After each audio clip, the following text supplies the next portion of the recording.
Hello मेरे प्यारे बच्चों, कैसे हो आप सब लोग। आई होप सब मस्त हैं, ज़बरदस्त हैं और very warm welcome to the fast track batch of CME inter law, जहां हम आज करने वाले हैं SOGA 1930 sales of goods act 1930 revise करने की कोशिश करेंगे in next 1 hour or so. Let's get going.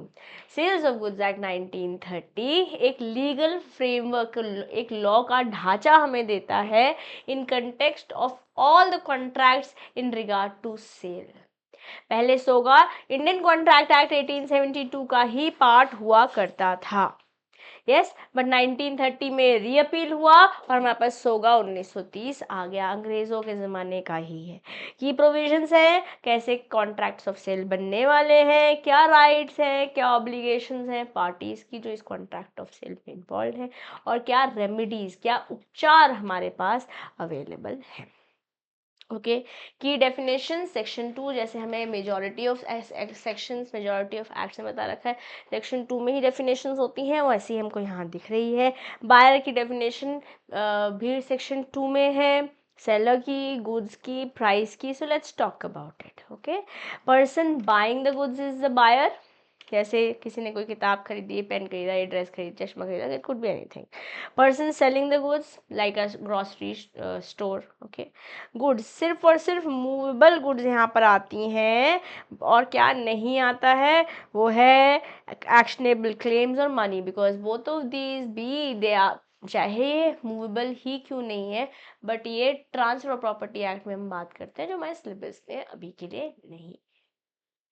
ठीक है, तो हो सकता है यहाँ से आपके पास एग्जाम में क्वेश्चन पूछ लिया जाए कि हम एक्शनेबल क्लेम गुड्स की डेफिनेशन में आते हैं, नहीं आते हैं। मूवेबल प्रॉपर्टी आती है except actionable claims and money. Okay, जैसे स्टॉक है, क्रॉप्स है, फर्नीचर है, all of these are movable. जैसे ग्रास है, उसको अलग करके बेचा जा सकता है, मूवेबल है, हाँ जी, तो इस सोगा पे आ जाएगा।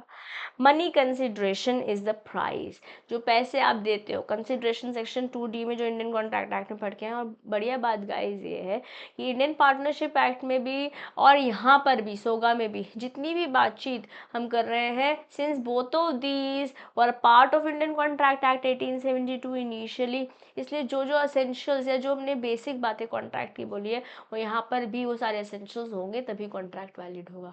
तो कंसिडरेशन तो यहाँ भी चाहिए होगा, क्योंकि कंसिडरेशन नहीं है तो कॉन्ट्रैक्ट भी नहीं है, ऐसा हम पढ़कर आए हैं। Yes, like ₹500 for a chair. कैसे कॉन्ट्रैक्ट बनते हैं ये बता रखा है हमारे पास अंडर चैप्टर 2।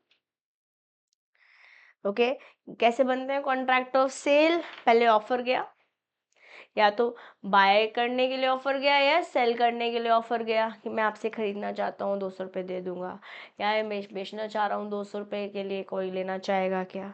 सामने वाला बंदा एक्सेप्ट करेगा इसे, अग्रीमेंट हो जाएगा। यस, और कॉन्ट्रैक्ट फॉर्म हो जाएगा। Of course there will be consideration, price consideration, जो हमने प्राइस बोला है। सेल और अग्रीमेंट टू सेल पर मैं an number of times, very important topic है, बहुत बहुत बहुत बार हमारे पास यहाँ से एग्जाम में क्वेश्चन पूछा गया है। I'll also show you what kind of questions have come from this chapter.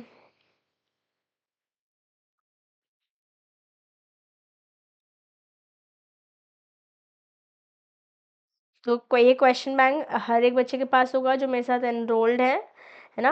और जो ये समरी नोट्स हैं guys, you can avail it from the website. वैसे तो original cost of the summary book is 999, but the e version of it which you can access in the app और on the website is only available at 99 rupees. This offer is valid till your upcoming examination. Okay, जून तक का आप access कर पाएंगे। चलिए बात करते हैं सेल्स ऑफ गुड्स एक्ट 1930 में कैसे क्वेश्चंस आ रखे हैं। अभी तो कंडीशन वगैरह हैं, तो अभी हम पहुँचे नहीं है रिवाइज करने के एंगल से। So what will do is पहले रिवाइज ही कर लेते हैं, फिर यहाँ पहुँचेंगे। ठीक है, देखो क्वेश्चन आ रखा है 2023 में आ रखा है, what is the difference between contract of sale and agreement to sell. और ऐसे मल्टीपल टाइम्स क्वेश्चन आ रखा है।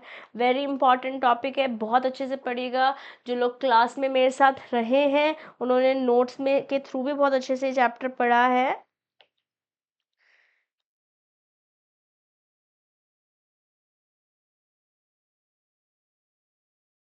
ओके। और अगर आपने कहीं से भी पढ़ाई करी है या सेल्फ स्टडी भी करी है मेरे बेटे, इवन देन आपको ये टॉपिक्स जो हैं अपने नोट से, अपनी किताब से, स्टडी मैट से, क्योंकि हमने भी जो किताब बनाई है, जो आपके किसी भी टीचर ने कंटेंट बनाया है, उन्होंने सबने ही कंटेंट जो है ICMAI की हमारी स्टडी मैट से लिया है। जस्ट सिंप्लीफाइड वर्जन है ना, क्योंकि एग्जाम्पल्स आ जाते हैं, चीज़ें प्रेजेंटेबल हो जाती हैं, तो चीज़ें याद करनी आसान हो जाती हैं। Nothing more nothing less. Yes, contract of sale versus agreement to sell, ये प्रॉपर ऐसे ही आपको डिफरेंस लिखने हैं। एग्जाम्पल्स मैंने बहुत अच्छे से आपको क्लास में समझाए थे। आई होप आपको कंटेंट याद होगा, otherwise you can of course check your notes also. ठीक है, जो बच्चे एनरोल्ड हैं, जो एनरोल्ड नहीं है, कुछ कुछ कंटेंट मैं आपको सेशन क्लास में दिखाती रहती हूँ, तो आप चाहें तो इनके स्क्रीनशॉट्स ले सकते हैं, बट एक जगह कंसोलिडेट कर लीजिएगा, अदरवाइज स्क्रीनशॉट्स ही ढूंढते रह जाएंगे। ओके, चलो let's get going with sale versus agreement to sell. Sale में इमीडिएटली गुड्स ट्रांसफ़र हो जाती हैं। जैसे मैं गाड़ी खरीदने गई, मैंने सारे डॉक्यूमेंट्स दिए, पैसे दिए, उन्होंने गाड़ी मुझे इमीडिएटली दे दी, सेल हो गया। बट अग्रीमेंट टू सेल में लेट्स से मैंने आज टोकन मनी दी, लोन के लिए लेट्स से अप्लाई हो गया है, कोई भी जो भी ट्रांजैक्शन होनी है हो गई, सामने वाले पार्टी ने बोला 10 दिन बाद गाड़ी डिलीवर होगी, अभी असेंबलिंग या जो भी होना होगा वो होगा, मेरी तरफ से जो भी पेंडिंग काम होगा वो मेरी तरफ से करूँगी। अभी सिर्फ अग्रीमेंट टू सेल हुआ है, यहाँ पर सेल हो नहीं चुकी, ये फ्यूचर है, कंडीशनल है, डिपेंडिंग ऑन सर्कमस्टांसेस है, इमीडिएटली ओनरशिप ट्रांसफर हो जाती है, जबकि सेल के अंदर रिस्क ऑफ गुड्स बायर के पास ट्रांसफर हो जाता है। जैसे गाड़ी मेरे पास है, रास्ते में कुछ हो जाए गाड़ी का, तो उसका खामियाजा मुझे ही भुगतना पड़ेगा। ठीक है, बट अग्रीमेंट टू सेल है और गाड़ी अभी मेरे पास आई नहीं है, ओनर के पास ही, क्योंकि ओनरशिप उसके पास है तो रिस्क भी उसके पास है। ओनरशिप जिसकी, रिस्क उसका, ऐसी बात हमने क्लास में भी देखी थी। It remains with the seller. Buying a book from a store is a sale, pre ordering a book online is an agreement to sell. I hope this is good, है ना। आइए ऐसे करते हैं, भाई हम सारे डिफरेंसेस पढ़ ही लेते हैं, वैसे जैसे एग्जाम में लिखना हो, क्योंकि मुझे ऐसा लग रहा है एग्जाम में इस बार यहाँ से क्वेश्चन दोबारा रिपीट किया जा सकता है। 2023 में आया है, जून 2025 में भी आ सकता है। ओके, सो ट्रांसफर प्रॉपर्टी क्या बोला हमने, the property of the goods passes from the buyer to the seller, and when the goods passes of course the risk will also pass. Ownership जिसकी, रिस्क उसका, ऐसे हमने क्लास में देखा था। Yes, it is an executed contract because simultaneously हो चुका है, ये एग्जीक्यूटरी है क्योंकि फ्यूचर में होने वाला है। Types of goods, sales takes place only for the existing और स्पेसिफिक गुड्स, यहाँ पे फ्यूचर और कंटिंजेंट गुड्स भी हो सकते हैं, जैसे गाड़ी बनने गई है ना, असेंबल होने गई है। Risk of loss, the goods, if the goods are destroyed the loss falls on the buyer despite, even if the goods are in the possession of the seller। ऐसे मान लेते मैंने आपसे सामान खरीदा, आप ही दुकान पे रख के चली गई कि मैं जरा अभी सब्जी लेकर आ रही हूँ, खरीद चुकी हूँ मैं, सेल ट्रांस हो चुकी है, ओनरशिप मेरे पास आ चुकी है। मान लेते हैं आप कोई उठा के चोरी करके ले गया, आग लग गई, समथिंग हैपेंड, तो क्या होने वाला है, ओनरशिप मेरी थी तो बायर की थी, तो मेरा ही रिस्क होगा, चाहे सेलर के पोजेशन में भी क्यों ना हो। Okay, and when I talk about agreement to sell, if the goods are destroyed, the loss falls on the seller despite the goods are in the possession of the buyer. Okay, breach of contract, breach मतलब जो वादा किया वो नहीं निभाया, the seller can sue the buyer for the price and for the damages in the case of breach by the buyer.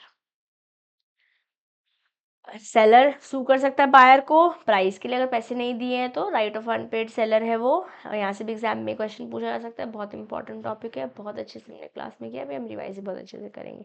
And with the damages in case of breach by the buyer.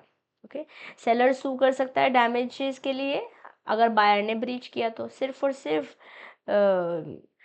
In case of the breach, सिर्फ और सिर्फ only in the case of breach by the buyer, अगर breach किया buyer ने सिर्फ और सिर्फ तभी सेलर सू कर पाएगा डैमेजेस के लिए ही। ठीक है, जनरल एंड पर्टिकुलर प्रॉपर्टी, अगर मैं सेल की बात कर रही हूँ, कॉन्ट्रैक्ट ऑफ सेल की बात कर रही हूँ, it gives the buyer to enjoy the goods against the world at large including the seller. से एक बार सेल हो गई तो सेलर की भी राइट अब यहाँ पर खत्म। अग्रीमेंट टू सेल में it gives the right to the buyer against the seller to sue for the damages. जैसे सेलर के पास अगेंस्ट द डैमेजेस सू करने का था, वैसे ही बायर के पास अगेंस्ट द डैमेजेस सू करने की अधिकार है। Insolvency of the buyer, insolvent हो गया let's say buyer, in absence of lien मतलब आपके पास उस प्रॉपर्टी का चार्ज नहीं है as a seller over the goods, the seller is to return the goods to the official receiver और द साइनी। जैसे मान लेते हैं जिसने जो बायर था वो इंसॉल्वेंट हो गया, अब उसका या तो कोई मतलब बेसिकली कोर्ट ऑफ लॉ के थ्रू कोई असाइन हुआ होगा या लिक्विडेटर या रिसीवर असाइन हुआ होगा। तो क्योंकि अगर मेरे पास लियन नहीं है, चार्ज नहीं है एज अ सेलर उस प्रॉपर्टी के ऊपर, उस मूवेबल गुड के ऊपर, तो मुझे सामान जो है उस असाइनी को या फिर रिसीवर को जो कोर्ट के थ्रू असाइन हुआ है उसको देना पड़ेगा। He is entitle to get the dividend declare, of course property वॉपर्टी सामान वगैरह बेच के जो मुनाफा मुझे मिलना चाहिए, जो मेरा हक है एज एन अनपेड सेलर वो मुझे मिलेगा, but then it will go through the route that is decided by the court of law, okay, which will be at the reduced rate. The seller is not bound to part with the goods until the price is paid। अगर agreement to cell है तो पैसे नहीं दिए ना, agreement to cell नहीं दूंगा सामान, अगर आप इंस्टॉलमेंट हो गए हो तो simple. Insolvency of the seller, अगर सेलर ही इंसॉल्वेंट हो गया तो buyer becoming the owner is entitled to recover the same from the official receiver the assignee. जैसे बायर का ऑफिशियल रिसीवर है साइनी, कोर्ट ने डिसाइड किया था, ऐसे सेलर का हुआ होगा। अगर सेलर बन जाता है इंसॉल्वेंट तो ये सारी बातचीत all of it I will have to write it in order to get those 7 marks. आपको ऑलरेडी पता है कि किस तरह से पेपर बन रहा है, उस पर मैं ऑलरेडी एक डेडिकेटेड सेशन चैनल पर मैंने किया हुआ है कि जून में लास्ट ईयर दिसंबर में कैसा पेपर आया है। हमारे को क्वेश्चन नंबर 1 दिखा है, 15 क्वेश्चन 2-2 नंबर के हैं, तो ऐसे मेरे पास 30 नंबर हो गए। क्वेश्चन नंबर 2 से लेके क्वेश्चन नंबर 8 तक हमारे पास टोटल 7 क्वेश्चन हैं। इन 7 क्वेश्चन में से कोई से भी 5 क्वेश्चन करने हैं और हर एक क्वेश्चन में 2 पार्ट दे रखे हैं। Question number 2A 2B, 3A 3B, 4A 4B। तो ऐसे नहीं हो सकता कि 2 का A कर लिया और 3 का B कर लिया, ऐसे नहीं कर सकते, दोनों क्वेश्चंस को साथ ही करना होगा। और ऐसे 2A is for 7 marks, 2B is for 7 marks, ऐसे 14 मार्क्स हो जाते हैं और 14 इंटू 5 होता है 70 एंड 70 प्लस 30 इक्वल्स टू 100। ऐसे पेपर आपका बन जाता है।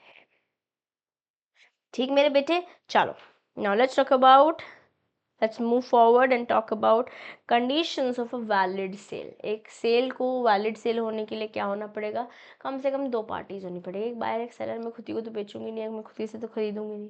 There has to be transfer of ownership, ownership transfer हो जाएगी सेलर से बायर के पास। अब बायर के पास क्योंकि ओनरशिप है तो रिस्क भी उसके पास होगा और गुड्स आइडेंटिफाइबल होंगे। मैंने हवा बेच दी ऐसे करके, लो ऑक्सीजन सिलेंडर अलग बेच रहे हैं वो अलग बात है, आइडेंटिफाइबल गुड्स होने पड़ेंगे। Monetary consideration, there has to be consideration, yeah, these are the 4 essentials of a valid contract and we have to explain it very nicely, properly ढंग से समझाना होगा, है ना। सेक्शन 5 में बात हो रखी है हमारे पास फॉर्मेशन ऑफ कॉन्ट्रैक्ट के बारे में, कॉन्ट्रैक्ट ऑफ सेल के बारे में, और इसके एग्जाम्पल हमने आलिया और करीना और कौन कौन से लोगों के साथ किया था, बायर सेलर, इन सब के डॉक्यूमेंट्स, मतलब इन सब के डेफिनेशंस अपन के लिए इंपॉर्टेंट है under section 2, specially this one. Document of title of good is very important, it includes all those instruments जिसमें बेसिकली जिससे आपका प्रॉपर्टी पे हक पता चलता है ना, जैसे कि बिल ऑफ लेडिंग हो गया, डॉक वारंट्स हो गए, वेयर हाउस कीपर सर्टिफिकेट हो गया, वॉरफिंगर सर्टिफिकेट हो गया, रेलवे रिसीट हो गया, ये सब ओनरशिप दिखा रहे हैं। और क्योंकि ओनरशिप दिखा रही है इसलिए और document of title of the good है। और bill of lading, dock warrant, warehouse keepers certificate, wharfingers certificate, railway receipt मैंने बहुत अच्छे से आपको क्लास में समझाई थी। या चलते हैं, असेंशियल्स मैंने आपको ऑलरेडी बता दिए हैं, चारों essentials. Sale versus agreement to sell भी जस्ट अभी मैंने आपको बताया है ना। Now let's continue with existing and future goods that is spoken about in section 6 of sales of goods act 1930। ठीक है, क्या बोल रहा है सोगा बोल रहा है एग्जिस्टिंग और सेक्शन 6 याद करने की पूरी कोशिश करेंगे। अपने नोटबुक में जहाँ सेक्शंस लिख रहे हैं वहाँ इसको भी लिख लीजिए या सोगा लिखिए और सेक्शन लिखिए। सेक्शन 2 में हमने डेफिनेशन देखी, सेक्शन 6 में हम एग्जिस्टिंग एंड फ्यूचर गुड्स के बारे में बात कर रहे हैं। यहाँ से प्रीवियस ईयर्स में क्वेश्चन बने हैं, अभी मैं दिखाऊंगी आपको स्कैनर, तब आपको क्वेश्चन बैंक दिखाऊंगी तो आपको क्वेश्चन भी दिखेंगे। आइए देखेंगे, एग्जिस्टिंग गुड्स वो है जो उस समय जिस समय कॉन्ट्रैक्ट हो रहा है ना उस समय ओन्ड है, owned at the time of the contract is और are called existing goods. Future goods टू भी मैन्युफैक्चर्ड बनेंगे, जैसे इस खेत है, खेत में जो भी फल आएंगे, ठीक है, वो आएंगे, they are still to be produced. There could be a car which is still to be manufactured, it could be something that I am suppose to buy first and then sell you. आपने मेरे साथ contract तो भी कर लिया, but पहले मैं खरीदूंगी फिर आपको बेचूंगी, अक्वायर करूंगी तब फ्यूचर में, तभी भी वो फ्यूचर गुड्स ही कहलाएंगे। ठीक है, अब कंडीशनल सेल हो सकती है यहाँ पे। Let's say Mr A is selling a car on a specific date, और it could be an implied sale, it could be through action. Like for example हमने मिस एनी का एग्जाम्पल लिया था, यहाँ पर मैं दिखाती हूँ। Miss implied sale, Miss Annie ने इन्फॉर्म किया her class that 60 of her 60 students that anyone wishing to purchase her book should leave rupees 100 along with their name slip at her desk by 3 PM। 3 बजे तक 100 रुपये रख के उसकी desk पे चले जाना। The act of the student, जिस बच्चे ने भी 100 रुपये रख दिए 3 बजे तक, इम्प्लाइड सेल हो गई है ना। Names and name slips on her desk constituted an implied acceptance और to her offer forming a binding contract. तो इसलिए हमने क्या बोला, कंडीशनल सेल भी हो सकती है, इम्प्लाइड सेल भी हो सकती है। I hope this is good. Yes, sale versus agreement to sell, agreement to sell, conversion to sale. अब एग्जाम्पल्स हमने देखे इम्प्लाइड कॉन्ट्रैक्ट ऑफ सेल के और इन जनरल सेल के भी। Yes, I hope this is good. Let's go to section 10। Section 10 में बात कर रहे हैं agreement to sell at valuation. Okay, agreement to sell at a valuation, failure to value, fault of a party. There could be two circumstances. Let's say there is failure to value. Result क्या होगा, जब value नहीं कर पा रहे और agreement valuation पे ही based है, वैल्यू नहीं कर पा रहे तो कॉन्ट्रैक्ट वाइड हो जाएगा। This is what is written, but there is an exception. अगर गुड्स डिलीवर्ड है, एक्सेप्टेड है, बायर ने एक रीजनेबल प्राइस दे दिया है, तो even if there is no ascertainable value that has been fixed, या वैल्यू नहीं निकाल पा रहे हो बट ले भेज दिया, ले लिया गया, रिसीव भी कर लिया है, बायर ने रीजनेबल प्राइस भी दे दिया, तो अग्रीमेंट वॉइड नहीं होगा इस सिनेरियो में।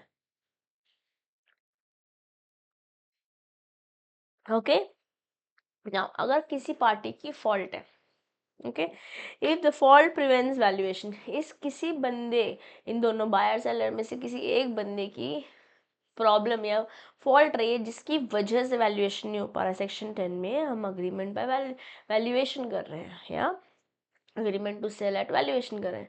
वैल्यूएशन अगर हो ही नहीं पा रही है तो वॉइड हो जाएगी, बट इसका भी एक्सेप्शन है कि अगर बायर ने गुड ले लिया है, उसे डिलीवर कर दिया है, रीजनेबल प्राइस दे दिया है, ओके, ठीक है। और अगर किसी एक पार्टी की फॉल्ट है जिस वजह से वैल्यूएशन नहीं हो पा रही है, तो जो नॉन फॉल्टी पार्टी है वो डैमेजेस के लिए सू कर सकता है। This is what is also written in here, जो नॉन फॉल्टी पार्टी है वो डैमेजेस के लिए सू कर सकता है। I hope this is good. These are a lot of thought process has been put behind when I was making these notes, especially for the purpose of revision। हमने class में हर एक session ऐसे ही पढ़ा है, पहले आज सेशन देखा है, नेक्स्ट डे वो पूरे जो 1-1.5 घंटे हमने पढ़ा है उसको 10 मिनट में रिवाइज किया है और फिर नेक्स्ट टॉपिक करा है। इस तरीके से हमने क्लास में पढ़ा, और हम फास्ट ट्रैक में तो हम इन नोट्स के थ्रू ही पढ़ रहे हैं। सेक्शन ए और सेक्शन बी हैंड रिटन है, सेक्शन डी और सेक्शन सी जो मेरी नोटबुक के हैंड रिटन नोट्स थे उनको मैंने टाइप करा लिया, because it was taking a lot of time to write these beautiful notes. या for now, now let's go to question section 11। section 10, I hope it is clear। it is agreement to sell when it is basically at a valuation, fault of a party, तो जो non faulty है वो सू कर सकते हैं damages के लिए, इस वजह से वैल्यूएशन नहीं हो पा रही है, और जो वैल्यूएशन हो ही नहीं पा रही तो वॉइड, और उसका एक्सेप्शन भी हमने बात कर ली है। अब बात करते हैं सेक्शन 11 की, जहाँ टाइम ऑफ पेमेंट बात कर रखी है। डिफ़ॉल्ट रूल क्या है? डिफ़ॉल्ट रूल है कि जो टाइम ऑफ पेमेंट है, it does not necessarily make a contract invalidated unless explicitly stated। या यहाँ पे कुछ कस्टमाइजेशन हो सकता है। मान लिया time is of the essence, time important है, but it will depend on the terms agreed by the party. Time is not necessarily making a contract invalidated. Okay, time of payment पहले कर रहे हो बाद में कर रहे हो उससे जरूरी नहीं कॉन्ट्रैक्ट इनवैलिडेट हो जाए, अनलेस बोल रखा है कि 3 दिन में हो ही जाना चाहिए, something like that has been mention. Okay. Now let's talk about transfer of ownership. Transfer of ownership has been spoken about in from section 18 till section 26. तो section 2 देखे, उसके अंदर 4 definitions देखी. section 6 देखा जहाँ हमने future और existing goods के बारे में बात करी. section 10 देखा जहाँ पे valuation के बारे में बात करी. section 11 देखा जहाँ हमने बात करी time of payment के बारे में. ठीक है, हो सकता है इस वाले टॉपिक से आपसे MCQ पूछ लिया जाए. There could be a possibility. Okay, now let's talk about the transfer of ownership. यहाँ पे सेक्शन 18 से सेक्शन 26 बात कर रखी है. कुछ सेक्शंस हम कोशिश करेंगे अपने दिल में उतारने की, और ये नोट्स आपको डेफिनेटली रिमेंबर करने में ज़रूर मदद करेंगे. अब बात कर रहे हैं ट्रांसफर ऑफ ओनरशिप. क्या रूल्स हैं प्रॉपर्टी पास करने के? Yes, goods must be ascertain. अगर गुड्स असर्टेन्ड है, सेक्शन 18 इसके बारे में बात कर रहा है. Property does not pass until they are identified. अगर गुड असर्टेन कर रखी हैं, उनको पर्टिकुलरली जब तक आइडेंटिफाई नहीं कर दोगे तब तक प्रॉपर्टी पास नहीं होगी. ओके अगर इंटेंशन है पार्टीज की to determine the transfer, that is spoken about in section 19. क्या क्या फैक्टर्स इम्पैक्ट करते हैं यहाँ?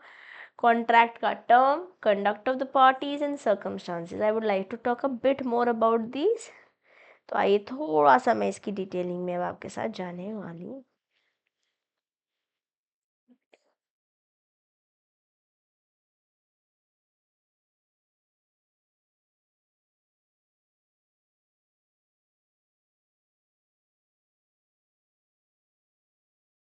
अग्रीमेंट ही तो हमने पढ़ लिया ना सब. डिफ़ॉल्ट रूल भी मैंने आपको बता दिया है. कस्टमाइजेशन, टाइम ऑफ पेमेंट पूरा अच्छे से हमने पढ़ लिया. ट्रांसफर ऑफ ओनरशिप पढ़ रहे हैं अभी हम. Goods must be ascertain, section 18 इसके बारे में बात करता है.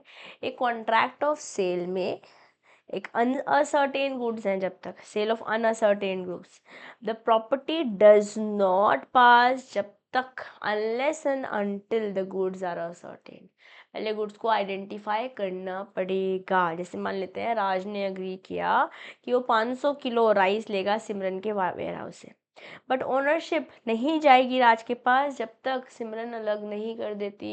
ये मान लेते हैं उनके पास 1000 किलो चावल है, उसमें से 500 किलो अलग असर्टेन नहीं कर देंगी, तब तक आइडेंटिफाई नहीं कर देंगी स्पेसिफिकली कि ये राज के लिए ही है, तब तक राज के पास सिमरन से ओनरशिप ट्रांसफ़र नहीं होगी.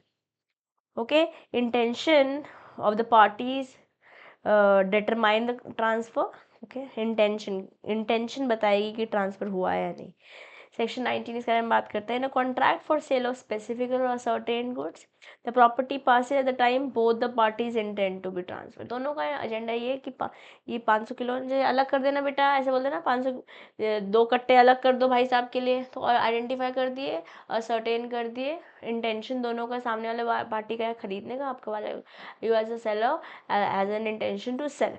हो गया सेट. नाउ इंटेंशन कैसे डिटरमाइन करते हो? कॉन्ट्रैक्ट के क्या टर्म्स हैं, पार्टीज का कंडक्ट कैसा है, और क्या सर्कमस्टांसेस है. इसको बेटर समझते हैं एग्जाम्पल से. जैसे जय ने अग्री किया कि वो स्पेसिफिक मोटरसाइकिल खरीदेगा वीरू से 50,000 रुपये की. कंडीशन क्या है कि ओनरशिप जो है वो ट्रांसफ़र होगी ओनली आफ्टर जय makes the full payment. Veeru ने कहा मैं बाइक तो दे दूंगा, जब पूरे 50,000 दोगे तभी ओनरशिप ट्रांसफ़र होगी. इवन दो जय टेक्स द मोटरसाइकिल होम, अभी ले गया, बट पेमेंट जब दे दोगे तभी ओनरशिप हो जाएगी. एक तरीके से भी सिर्फ possession transfer. The property does not transfer. कब तक ट्रांसफर नहीं होगी? जब तक पूरी पेमेंट नहीं दे दोगे. जैसे कि टर्म ऑफ द कंडक्ट में या टर्म ऑफ द कॉन्ट्रैक्ट में मेंशन कर रखा है. तो इंटेंशन में ये सारी बातों का ध्यान रखना पड़ेगा. इंटेंशन द पार्टीज में ये सारी बातों का ध्यान रखना पड़ेगा. अंडर सेक्शन 19 असर्टेन के बारे में 18 में बात किया था. अनअसर्टेन है तो असर्टेन करेंगे, आइडेंटिफाई करेंगे, तभी ट्रांसफर होगा. ट्रांसफर ऑफ प्रॉपर्टी सेक्शन 19 में हम ऐसे देख रहे हैं. इंटेंशन ऑफ द पार्टी क्या है, इंटेंशन किस पे डिपेंड करेगी, टर्म्स ऑफ द कॉन्ट्रैक्ट पे डिपेंड करेगी, कंडक्ट ऑफ द पार्टीज पे डिपेंड करेगी, और अगर कोई सर्कमस्टांसेस है जैसे एज पर द केस, वो भी देखना पड़ेगा. इसका एग्जाम्पल मैंने देखा है, बस दिखाया अभी आपको. And the parties intention can not be ascertained, the rule to section 20 to 24 will be applied. और 20-24 क्या है आइए देखेंगे. ये तब कब होएगा, ये वाले दोनों रूल्स कब, बेसिकली सेक्शन 20 से 22 कब लगेगा? जब intention, when the party's intention cannot be ascertained. This applies when the parties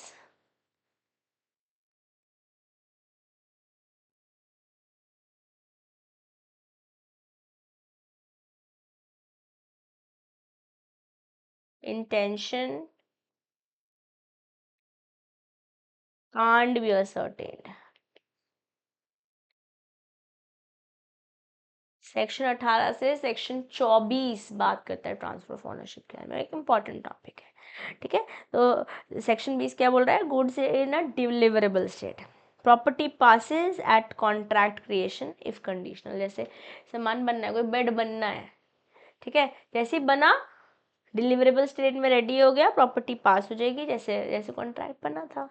अगर कोई कंडीशन पे है तो let's say condition goods may be made deliverable, goods be made deliverable, action required by the seller, property passes only after when the action is completed। कोई काम करना था seller ने, वो जब तक काम खत्म नहीं कर देगा एक्शन, जैसे मान लेते हैं कोई कवर लगा रहा था, जब तक कवर लगा नहीं देगा तब तक प्रॉपर्टी पास नहीं होगी, और वो काम करने के बाद बायर को नोटिफाई भी करना पड़ेगा।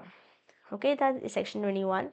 सेक्शन 22 क्या करता है, गुड्स डिलीवरेबल स्टेट में है और प्राइस डिटर्मिनेशन हो चुका है, प्रॉपर्टी पास कब होगी, action to a certain price completed. Let's say 100 रुपये किलो कोई चीज़ है और मैं 500 किलो लेने वाली हूँ, तो असर्टेन करेंगे ना, प्राइस भी डिसाइड होगा, और बायर को नोटिफाई कर दिया, तो यहाँ पर गुड्स डिलीवरेबल स्टेट में प्राइस असर्टेन हो गया, गुड्स ओनरशिप ट्रांसफर हो जाएगी, ऐसा सेक्शन 22 बोल रहा है। सेक्शन 23 क्या बोलता है, अनअसर्टेन गुड्स के लिए क्या रूल्स हैं, appropriation of goods and delivery to the carrier. Appropriation मतलब अलग कर दिया है ना, असर्टेन कर दिया। प्रॉपर्टी पास कब होगी, goods of the specified description are unconditionally appropriated to the contract. Unconditionally, कोई यहाँ पे इफ्स एंड बट्स नहीं है, जो स्पेसिफिक डिस्क्रिप्शन के हिसाब से गुड्स, जैसे बोल रहे हैं 50 किलो तोतापरी आम, 50 किलो अल्फांसो मैंगो, अलग कर दीजिए, हो गया। कंडीशन था, स्पेसिफिक बता दिया, वो स्पेसिफिक जैसे हमने अलग कर दिया, अनकंडीशनली अप्रोप्रिएट हो जाएगा कॉन्ट्रैक्ट के लिए। अप्रोप्रिएशन बायर के द्वारा भी हो सकता है, सेलर के द्वारा भी हो सकता है, एक दूसरे के कंसेंट केस भी हो सकता है, एक्सप्रेस भी हो सकता है, इम्प्लाइड भी हो सकता है, अप्रोप्रिएशन से पहले भी हो सकता है, अप्रोप्रिएशन के बाद भी हो सकता है। Okay, delivery to the contract, basically consent की हम बात कर रहे थे पहले और बाद वाले। Delivery to the carrier, if the seller delivers the goods to a carrier और a Bailey without reserving disposal rights, goods deemed unconditionally appropriated। आइए इसको भी एग्जाम्पल के साथ देखते हैं। Rule 23,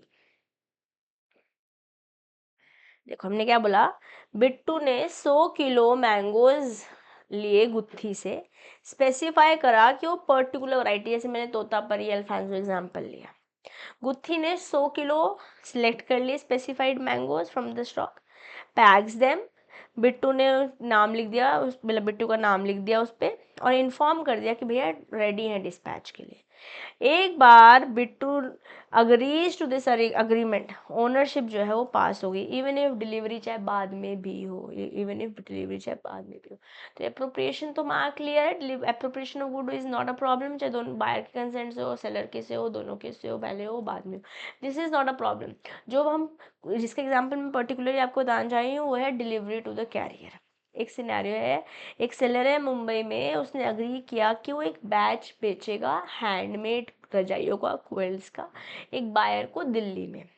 the seller arranges for the quills to be shipped via third party courier without retaining any rights to control. अब रास्ते में कुछ हो उसके लिए सेलर ने अपने पास कोई राइट नहीं रखी है, जैसे ही उसने सेलर ने भेज दी बायर को ले के लिए, यस हैंड ओवर कर दिया कैरियर को, और अपने पास कोई उसने कंट्रोलिंग राइट्स नहीं रखी, वैसे ही मान लिया जाएगा कि अनकंडीशनली अप्रोप्रिएट कर दिया गया है बायर के लिए ना। जैसे ही गुड्स मुंबई से बाहर चली गई, डिलीवर कर दी बेसिकली कुरियर कंपनी को, yes they are now deemed to be unconditionally appropriated to contract, and the buyer in the Delhi has the right to claim the ownership of the goods as per the terms of the contract even though the goods are still in transit. अभी पहुंची भी नहीं है, तभी भी appropriate हो गई, तभी भी डिलीवर नहीं हुई थी, तभी भी ओनरशिप ट्रांसफर हो गई थी, जैसे हमने गुत्थी और बिट्टू का केस देखा, और कैरियर के केस में मैंने आपको बता दिया है।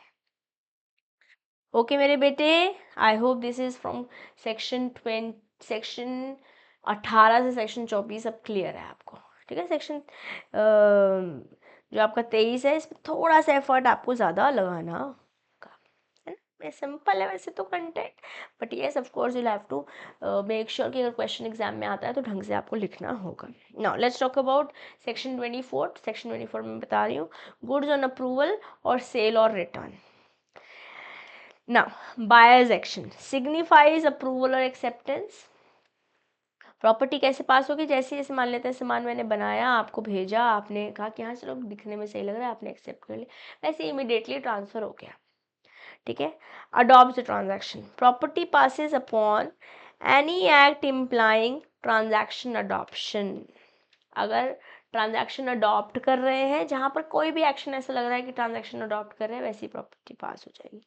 अगर आपने गुड्स रिटेन कर लिए बिना रिजेक्शन के, तभी भी इन सारे सर्कमस्टांसेस में हम अप्रूवल ही मान लेंगे ना। जैसे आपने ऑनलाइन कोई सामान मंगाया, ठीक है, ऑर्डर किया आपने मिंत्रा से, सामान आ गया, 30 डेज की रिटर्न पॉलिसी थी, 30 दिन तक आपने कुछ वापस नहीं किया, आपके पास ही रखा हुआ है, आपने कोई प्रॉब्लम नहीं दिखाई। अब इसका मतलब यही होगी ना, सेल हो गई। अगर या तो वापस भेजना होता, कोई साइज वेज चेंज कराना होता, आपको कलर चेंज कराना होता, तो जो टाइम लिमिट था उसके अंदर कराते, उसके बाद तो the sale has happened, property will pass as soon as the time will expire. या अगर कोई टाइम लिमिट नहीं है तो रीजनेबल टाइम के अंदर प्रॉपर्टी पास हो जाएगी। ठीक है। इसके एग्जांपल जैसे मैंने भी आपको मिंत्रा का दिया, इसी तरीके से सिमिलर टाइप ऑफ एग्जांपल्स मैंने आपको ऑनलाइन इंडस्ट्री से दिए थे जब मैं आपको ये कंटेंट पढ़ा रही थी। वो नोट्स में आपके पास एग्जाम्पल होंगे, जो बच्चे मेरे साथ क्लास में रहे हैं उनके पास ऐसे ही एग्जाम्पल रहे होंगे, और एग्जाम्पल से चीज़ें याद करना बहुत आसान हो जाता है। ठीक है। अभी हम आगे बढ़ेंगे। अब हमारी चीज़ का एग्जाम्पल क्लास वाला नहीं ले पाएंगे, कहीं पे हम शॉर्ट एग्जाम्पल्स भी लेने होंगे, क्योंकि हमारा पर्पस रिविजन करना है, right. Now let's talk about the reservation of right of disposal. Section 25 पहुंच गए। वैसे तो ट्रांसफर ऑफ ओनरशिप 18 से 24 है, अब हम इंडिविजुअली सेक्शन 25 पढ़ रहे हैं, जहाँ reservation of rights of disposal के बारे में बात कर रहे हैं। सेलर रिजर्व कर सकता है disposal rights. Property does not pass until the conditions in the contract are met. Seller बोल रहा है प्रॉपर्टी की ओनरशिप ट्रांसफर नहीं होगी जब तक जो जो कंडीशंस के लिए हमने ओके मतलब बातचीत करी है कॉन्ट्रैक्ट फॉर्म करने में, वो सब सारी फुलफिल नहीं हो जाती। बिल ऑफ लेडिंग और रेलवे रिसीट, हमें पता है document to the title of the good है। अगर गुड्स डिलीवरेबल, जो गुड्स डिलीवरेबल हैं, goods deliverable to the sellers order, seller retains the right to dispose. अगर जब तक बेसिकली रेलवे रिसीट है, bill of lading, it is document of the title of the good. अगर goods deliverable है seller को के order को, yes to the sellers order, seller can still retain the goods. अगर अगर उसने अभी कैरियर में कंट्रोल अपने पास रखा हुआ है, कैरियर में कंट्रोल ही चला गया तो फिर तो बायर के पास चला जाएगा। ऐसी बातचीत हमने सेक्शन 23 में भी देखी है। Okay. Bill of exchange, bill of exchange 25 के अंदर ही बात हो रखी है। Buyer must return documents if failing to honour the bill. अगर आप पेमेंट नहीं करने वाले हो, ऑनर नहीं करने वाले हो बिल का, तो फिर आपको गुड्स रिटर्न करने पड़ेंगे as a buyer. And if the buyer wrongfully retains the documents, document भी वापस करने पड़ेंगे ना अलॉन्ग विद द प्रॉपर्टी। अगर आपने बायर एज अ बायर आपने फॉल्ट रहा है आपकी तरफ से और आप रॉन्गफुली रिटेन करें डॉक्यूमेंट्स को, प्रॉपर्टी तभी भी पास नहीं होगी, आपने चाहे जानबूझ के भी डॉक्यूमेंट्स अपने पास रख लिया है। और सेलर यहाँ पर सू भी कर सकता है बायर को। ठीक बेटे, this was all section 25, reservation of rights of disposal. यहाँ पे बेसिकली किसके पास राइट है, सेलर के पास राइट है under all of these circumstances. Okay. Now let's talk about effect of destruction of goods. Section 26 में बात हो रखी है effect of destruction of goods. Okay. अब अगर प्रॉपर्टी ट्रांसफर नहीं हुई है तो हमने क्या बोला था, ओनरशिप जिसकी रिस्क उसका। ठीक है। तो रिस्क किसके पास है, क्योंकि ओनरशिप प्रॉपर्टी ट्रांसफर नहीं हुई है इसलिए सेलर की। ऐसे अगर प्रॉपर्टी ट्रांसफर हो चुकी है, ओनरशिप ट्रांसफर हो चुकी है, तो बायर की होगी फिर रिस्क भी। Yes, even without physical delivery. Now, contractual variation, risk or property transfer can vary based on the agreement also. अगर लिखा हुआ है कि प्रॉपर्टी जब तक हम ट्रांसफ़र नहीं मानेंगे, चाहे ओनरशिप जो है बायर की ही है, जब तक प्रीमाइसेस में नहीं पहुंच जाएगा बायर की, तो हाँ फिर सेलर की रिस्क रहेगी। Of course agreement will in general rules यही है जो सेक्शन 26 में उन्हें बोल रहा है, बट अगर कॉन्ट्रैक्चुअली चीज़ें वेरी हैं तो yes there will have to follow that. Okay, now let's talk about the exception to the risk passing with property. Agreement to the contrary, opposite agreement कुछ हो रखा है. Parties agreeing on different risk transfer point. जैसे अक्षय और Ajay, contractual variation है. हमने example देखा था क्लास में, क्या था अक्षय और अजय वाला एग्जाम्पल, आइए देख ही लेते हैं. Let's see it here. Ajay Devgan एक मास्टर फर्नीचर क्राफ्ट्समैन थे जयपुर में. इन्होंने कॉन्ट्रैक्ट किया कि ये एक कस्टम में डाइनिंग टेबल देंगे अक्षय कुमार को, जो कि एक वेल नोन एक्टर हैं बेस्ड इन दिल्ली. कॉन्ट्रैक्ट के टर्म्स ऐसे ही थे कि डाइनिंग टेबल 30 दिन में डिलीवर हो जाएगा, रेडी हो जाएगा. बेसिकली ओनरशिप जो है वो अक्षय के पास तभी ट्रांसफ़र होगी जब पूरी की पूरी पेमेंट दे देंगे अक्षय. अजय ट्रांसफ़र करेंगे, ट्रांसपोर्टेशन अरेंज करेंगे बेसिकली ट्रांसपोर्टेशन के लिए अक्षय के रेजिडेंट के लिए इन दिल्ली. आफ्टर ओनरशिप ट्रांसफ़र हो जाएगी तब, उसके बाद. अब यहाँ पे 3 केसेस देखे थे. केस था डिस्ट्रक्शन बिफोर ओनरशिप ट्रांसफ़र. मान लेते हैं अक्षय ने पूरी पेमेंट तो कर दी और फिर आग लग गई अजय की वर्कशॉप में, जिसकी वजह से एक्सीडेंटली जो है डाइनिंग टेबल भी डिस्ट्रॉय हो गया. क्योंकि ओनरशिप ट्रांसफ़र हो ही नहीं थी अक्षय के पास, इसलिए रिस्क जो है अभी भी, लॉस जो है अभी भी अजय के पास ही रहेगा. ओके, दूसरा सिनेरियो देखा था destruction after ownership has transferred. अगर अक्षय ने पूरी पेमेंट कर दी है, यहाँ पे अक्षय ने पूरी पेमेंट कर दी थी ऊपर भी, है ना. नहीं, एक्चुअली ओनर पेमेंट नहीं हुई थी, बिफोर लिखा है. और हमने सिनेरियो में क्या लिखा था, सिर्फ ओनरशिप तभी ट्रांसफ़र होगी जब पूरी पूरी पेमेंट हो जाएगी, तभी ट्रांसफ़र होगी. ये बात हमने बोली थी ना. अब अक्षय ने पूरी पेमेंट कर दी है. अब तो अजय ने अरेंज कर दिया dining table to be shift. Unfortunately रास्ते में डैमेज हो गया, एक्सीडेंट, क्योंकि ओनरशिप ट्रांसफ़र हो चुकी थी, जैसी पेमेंट हो गई थी और सारे सिनेरियो, सारी जो कंडीशंस थी एग्रीमेंट की वो फुलफिल हो गई थी. जो रिस्क ऑफ डैमेज है वो अक्षय के पास ही होगा, मतलब बायर के पास ही होगा. Akshay will bear the loss और again attempt to claim the damages from the courier service, not from the seller, not from Ajay here. ठीक है, कॉन्ट्रैक्चुअल वेरिएशन यही है. और कॉन्ट्रैक्चुअल वेरिएशन हो सकता है agreement to the contrary, opposite हमने अग्री कर रखा हो. There could be delay in delivery. Risk lies with the party at fault. अगर डिले हुआ है डिलीवरी में तो किसकी रिस्क होने वाली है, रिस्क उसकी जिसकी वजह से डिले हुआ है.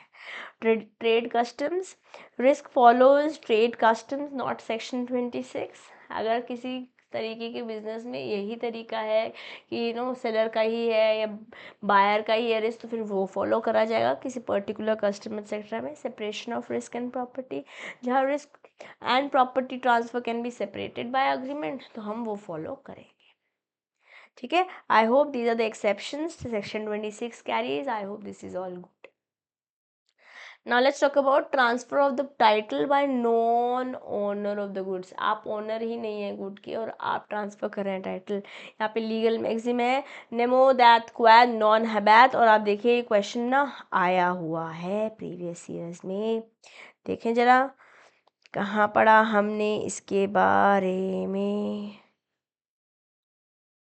Cell by person who is not an owner, section यहाँ पर पूछ रख जो हमने अभी लीगल मैगजीन देखा 2013 में क्वेश्चन आ रखा है. 2013 में हमसे क्वेश्चन पूछा हुआ है. 27, 28, 29, 30 ये सारे सेक्शंस आपको यहाँ समझाने होंगे. ओके, वारंटी और कंडीशन तो इतने ज़्यादा इम्पॉर्टेंट है जहाँ से बहुत हाई पॉसिबिलिटी एग्जाम में क्वेश्चन पूछे जाने की. Caveat emptor also is very very important. Implied condition तो आप इतनी बार देख चुके हैं और अभी हमारे रिवाइज सिलेबस में भी एक क्वेश्चन आया हुआ है. कुछ प्रैक्टिकल क्वेश्चंस भी आए हैं, ऑलमोस्ट एवरी ईयर ही हमारे को दिखाई दे रहे हैं. यस, इनको बिल्कुल एक बार रीड लगाना मस्ट है बिकॉज कभी कभी नाम बदल दिए जाते हैं और सिमिलर सिनेरियो बेस्ड क्वेश्चंस पूछ लिए जाते हैं. तो you must read the scanner. Okay, now let's talk about the nemo that quod non habat, मतलब no one can give what they do not themselves have. अगर आपके पास कुछ है ही नहीं तो आप कैसे दोगे? ओके, सेक्शन 27 बोलता है buyer acquires no better title than the seller. अगर सेलर ने चोरी करके सामान आपको बेचा है, ओनरशिप उसकी नहीं थी, तो आपके पास कैसे होगी, बायर के पास कैसे होगी? यस, अगर ओनर नॉन ऑन बेसिकली एक ओनर से नॉन ओनर के पास पहुंचा गुड, मे बी चोरी की वजह से, और it could be some other circumstances, और उसने बेच दिया बायर के पास, क्योंकि इस बंदे के पास खुद के पास ओनरशिप नहीं थी, तो सेलर के पास कैसे जाएगी? No valid title. But there is an except, there are few exceptions to nemo dat quod non habet. yes, what are the exceptions? mercantile agent. अगर mercantile agent ओनर के कंसेंट से ऑर्डिनरी कोर्स ऑफ बिजनेस में buyer ने good faith में सामान खरीदा है, तो बेटर टाइटल ट्रांसफ़र हो सकता है. मर्केंटाइल एजेंट के पास तो टाइटल ही नहीं है, but still because of all of these reasons prevail, buyer के पास गुड टाइटल पहुंच जाएगा. Transfer by estoppel. ओनर का conduct makes the buyer believe that the seller has authority. जैसे मैं ऑनर हूँ, ठीक है, बट मेरे कंडक्ट से ऐसे समझ में आया कि मिस्टर एक्स के पास अथॉरिटी है सामान खरीदने की, जो बायर ने मिस्टर एक्स से ले लिया बिकॉज ऑफ ओनर्स एक्ट. ऐसा एक्ट किया उन्होंने. Yes, joint owner. अगर जॉइंट ओनर है in possession with the consent can transfer. जैसे मैं और मेरे हस्बैंड के जॉइंट ओनरशिप है किसी मूवेबल प्रॉपर्टी की, ठीक है, और because I am the owner and और maybe he is the owner, तो हम दोनों ही सिंगली भी सामान भेज सकते हैं अगर हमारे पोजेशन में है, और टाइटल ऑफ गुड तो है ही ना हमारे पास. ओके, वॉइडेबल कॉन्ट्रैक्ट सेक्शन 29 इसके बारे में बात करते हैं. वैसे वॉइडेबिलिटी का क्लॉज जो हमने सेक्शन 13 से सेक्शन 22 तक देखा था, कंसेंट, फ्री कंसेंट एटसेट्रा, वहाँ पर सेक्शन 19 कर रहे थे इंडियन कॉन्ट्रैक्ट एक्ट में. यहाँ पे वॉइडेबल कॉन्ट्रैक्ट सेक्शन 29 में बात कर रहे हैं. अगर वॉइडेबल सर्कमस्टांसेस के अंदर आपके पास पोजेशन है किसी गुड का जो कि रिसेंड नहीं हुआ, मतलब कॉन्ट्रैक्ट रिसेंड नहीं किया था, मतलब ऑप्शन था ना वॉइडेबिलिटी में, तो एक बंदे के पास ऑप्शन होता है कि वो कॉन्ट्रैक्ट को रिसेंड कर सकता है, कैंसिल कर सकता है. पोजेशन अंडर वॉइडेबल कॉन्ट्रैक्ट, जो कि कॉन्ट्रैक्ट रिसेंड कैंसिल नहीं किया था, तो बायर और बायर ने गुड फेथ में सामान खरीदा है, तो हमारा ये legal maxim again prevails. Okay, seller in possession, seller retain करता है possession. Okay, after sale and sells to another buyer. जैसे क्या हुआ कि मैं ओनर हूँ किसी प्रॉपर्टी की, किसी मूवेबल गुड की, मैंने आपको बेच दिया, बट मैंने अपने पास उसका पोजेशन रखा. अब मुझे पता चल रहा है कि आप इंसॉल्वेंट हो रहे हो, आप पैसे नहीं देने वाले हो, what ever could be the reason, मैंने किसी और को बेच दिया, तो क्या ये भी एक्सेप्शन में अलाउड होगा? Yes, it is allowed. Buyer in possession. Buyer resells with seller's consent. मैंने आपको बेचा, आपने किसी और को बेच दिया और मुझे बोला कि सामान उसी तक पहुंचा देना. क्या ये भी एक्सेप्शन है? जबकि वैसे मेरे पास ओनरशिप भी नहीं थी, सेलर तो ओनरशिप ऑलरेडी बायर को ट्रांसफ़र कर चुका था ना, but then this is again an exception. Okay, unpaid seller resale कर सकता है using lien, stoppage in transit. और अनपेड सेलर तो इतना इंपॉर्टेंट टॉपिक है जो बहुत हाई पॉसिबिलिटी रखता है इस बार एग्जाम में आने की भी. ओके, नाउ अदर एक्ट्स, इसके अलावा क्या क्या हो सकता है? Finder of goods section 169 of Indian contract act. Pony selling pledged goods under certain circumstances, जब पैसे डिफॉल्ट कर रहा है एटसेट्रा, या कोर्ट या लीगल रिसीवर के थ्रू. अदर सर्कमस्टांसेस में भी ये लोग ओनर नहीं है, ओनरशिप नहीं है, तभी बेटर टाइटल ट्रांसफ़र हो जाएगा बायर के पास. और आप देख रहे हैं मेजॉरिटी ऑफ द केसेस में गुड फेथ लिखा हुआ है, तो good faith will play an important role for you also when you write the answers. तो ये नोट्स आपको रिवाइज करने में 100% हेल्प करेंगे, बट येस, कंटेंट समझना ज़रूरी है, कंटेंट समझना. So I hope we are clear with the maxim, nemo that quod non habeat, and the exceptions also, starting from mercantile agent, transfer by estoppel, joint owner, voidable contract, seller in possession, buyer in possession, unpaid seller, और इसके अलावा कुछ और acts भी exception बन जाते हैं. ध्यान देंगे, good faith is when buyer is not aware कि कुछ तो डॉक्यूमेंट मतलब ओनरशिप में कुछ गड़बड़ है, सेलर के पास अथॉरिटी नहीं है. Okay, now let's talk about the most hot topic of this chapter, that are the stipulations, the representation, जिसको हम conditions and warranties बोलते हैं, और फिर वहाँ से caveat emptor की ओर move करेंगे. okay, stipulations in a contract of sale are the representations, जो भी हम claims करते हैं कि ये डॉक्टर सोल है, या फिर ये तो बहुत कंफर्टेबल है, ये तो लिनन से बना हुआ है, whatever claims the product is saying, these are the representations the stipulation. Now when this representation, when this stipulation is essential to the main purpose of the contract, it is going to be condition. When it is collateral to the main purpose of the contract, it is going to be the warranty. Yes, तो condition और warranty पे an number of times question पूछे गए हैं, बहुत बहुत बार question आया हुआ है. टॉपिक अच्छे से हमें पढ़ना भी है, रिवाइज भी करना है. ओके, तो क्या है डेफिनेशन? कंडीशन की डेफिनेशन सेक्शन 12(2) में दे रखी है, वारंटी की डेफिनेशन सेक्शन 12(3) में दे रखी है. 12(2) बोल रहा है एसेंशियल स्टिपुलेशन है तो कंडीशन है, कोलैटरल स्टिपुलेशन है तो वारंटी है. अगर आपने कंडीशन को ब्रीच किया तो आप कॉन्ट्रैक्ट को रेपुडिएट भी कर सकते हैं, डैमेज भी क्लेम कर सकते हैं. बट अगर कंडीशन की जगह वारंटी ब्रीच करी, मतलब जो कोलैटरल स्टिपुलेशन है, तो डैमेज ही सिर्फ आप क्लेम कर पाओगे, कॉन्ट्रैक्ट को कैंसिल नहीं कर पाओगे. ओके, और अगर मान लेते हैं आपने कंडीशन को वारंटी में तब्दील कर लिया है अपने मर्जी से, तो अब वापस से वारंटी को कंडीशन में तब्दील नहीं कर पाओगे, क्योंकि वारंटी में सिर्फ डैमेजेस ही क्लेम कर सकते थे, कंडीशन में आप कॉन्ट्रैक्ट को कैंसिल भी कर सकते थे.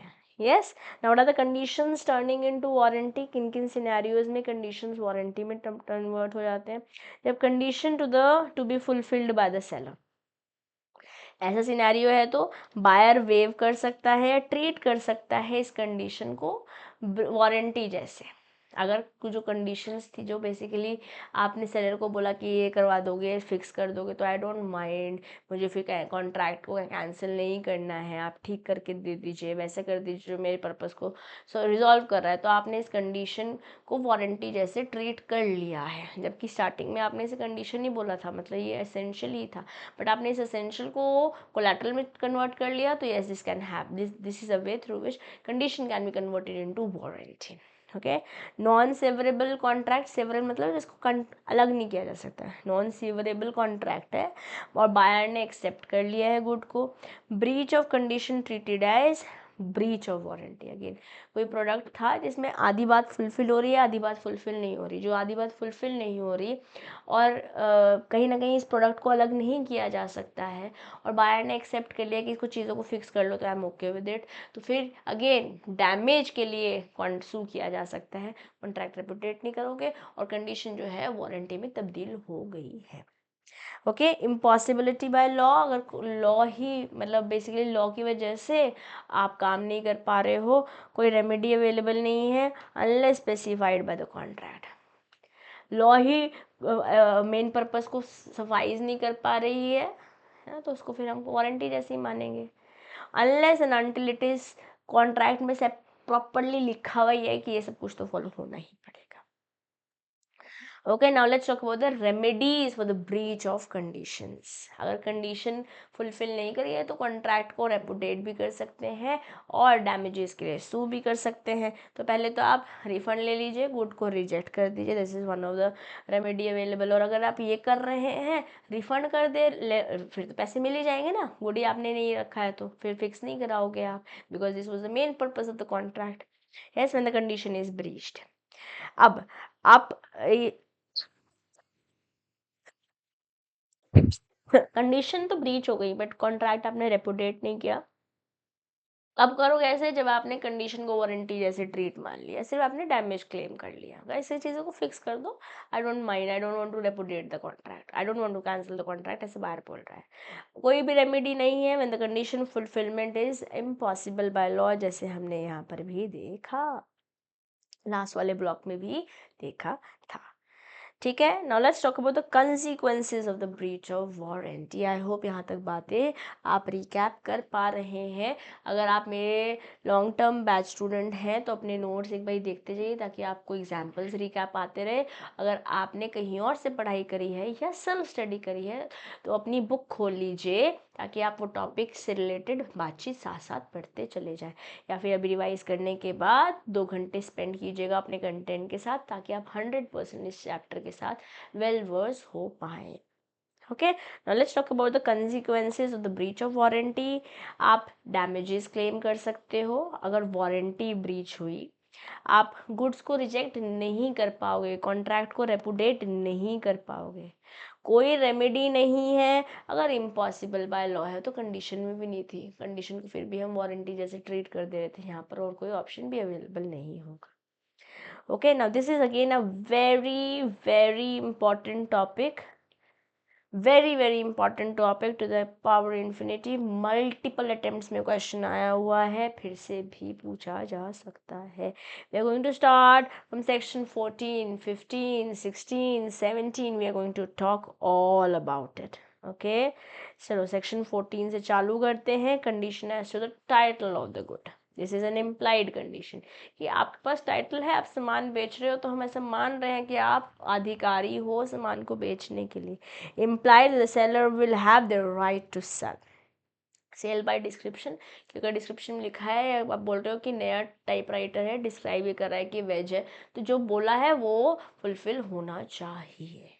That's an implied condition. आप नहीं भी बोल रहे हो, लिखा हुआ है ना, आपने डिस्क्राइब इसको ऐसे किया हुआ है, नहीं भी लिखा हुआ है तो फिर यू नो डिस्क्राइब आपने ऐसे किया तो you have to meet it. Yes, goods must match the description and also अगर सैम्पल और डिस्क्रिप्शन दोनों है तो दोनों के साथ मैच होना होगा। कंडीशन एज टू क्वालिटी और फिटनेस, अगर मैंने साफ साफ बताया हुआ है कि मुझे इसी पर्पस के लिए ही गुड चाहिए तो ऑफ कोर्स देन सेलर के एक्सपर्टीज पे मैं डिपेंड कर रही हूँ। बट अगर मैंने नहीं बताया है तो यहाँ पे सेलर को सपना नहीं आएगा, आपने से कपड़ा मांगा, आप उसने कपड़ा दे दिया, अब आप चाह रहे थे उसकी साड़ी बने बट उसकी साड़ी बन ही नहीं सकती, then it is your fault and this is what we are going to study in KVA Tempter also, but we have studied in KVA Tempter also. Now buyer must check the quality, यहाँ पे duty किसकी है, let the buyer beware वेयर। Buyer must check the quality and fitness for the purpose. This is what is KVA Tempter. Let the buyer be aware. Yeah. KVA Tempter पे मैंने आपको भी थोड़ी देर पहले लिखा है, क्वेश्चन बैंक में क्वेश्चन आया हुआ है प्रीवियस ईयर में। ओके, अगर सैंपल से बेच रहे हो चावल, जैसे आपने बासमती बोल के डिस्क्राइब किया और सैंपल दिया, और आपने जब बंदे ने खाया उसको पसंद आया, उसने कहा ठीक है इसका 25 किलो वाला कट्टा दे दो, तो यहाँ पे सैंपल से मैच होना पड़ेगा, और अगर डिस्क्रिप्शन भी है तो दोनों से मैच होना पड़ेगा। Goods must match the sample in quantity, in quality sorry. Reasonable opportunity देनी पड़ेगी आपको बायर को to compare, and free from hidden defects होना चाहिए, कोई छुपा रखा हो। ठीक है ना। Conditions for eatable goods and general merchantability. General merchantability मतलब अगर पेन है तो लिखता है, घड़ी है तो टाइम दिखाती है, this is general मर्केंटेबिलिटी। Eatable goods मतलब खाने लायक हो, पता चल रहा है सड़ा हुआ गला हुआ एल्गी लगा हुआ फंगस लगा हुआ आप सामान आप दे रहे हो, नो भैया जी। मर्केंटेबिलिटी एक्सेप्टेबल क्वालिटी, जैसे pen should write, watch should show time. Wholesomeness is majorly related to खाने का product. Eatable goods must be fit for consumption.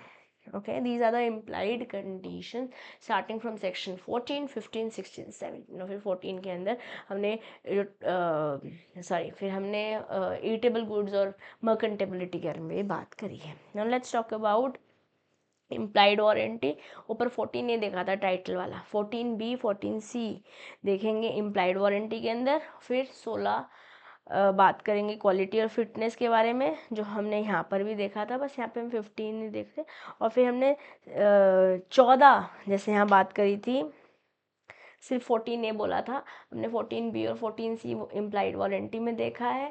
16 same ही रह दिया, क्वालिटी चेक करनी है, फिटनेस चेक करनी है, आपको खुद चेक करनी है, इसमें सेलर की कोई नो रिस्पॉन्सिबिलिटी नहीं, unless you are depending on the expertise explicitly stating. और सेल बाय सैम्पल वाली बात सिर्फ कंडीशन में थी। वारंटी में हम बात करते हैं सेक्शन 14, जहाँ warranty to disclose dangerous nature, मतलब लेट्स से कोई फिनाइल है, कोई प्रोडक्ट है, लिखा होएगा कि no it has to be kept away from the range of children, धूप में नहीं रखना है, ड्राई प्लेस में रखना है, डार्क प्लेस में रखना है, तो सारी बातचीत आपको लिखनी पड़ेगी। Warranty of the quite possession, again title जैसे ही है कि भैया कोई आके मेरे प्रोडक्ट पे ना हमला ना करे, भैया तो मेरी प्रोडक्ट है, ऐसे मुझे ताम झाम नहीं चाहिए। Warranty of freedom from many encumbrances, दो भाइयों की लड़ाई हुई, प्रॉपर्टी थी, कोई घड़ी थी और ये अब मेरे को बेच रहे हैं और आपस में लड़के मेरे घर पहुंच जाए, that's also should not happen.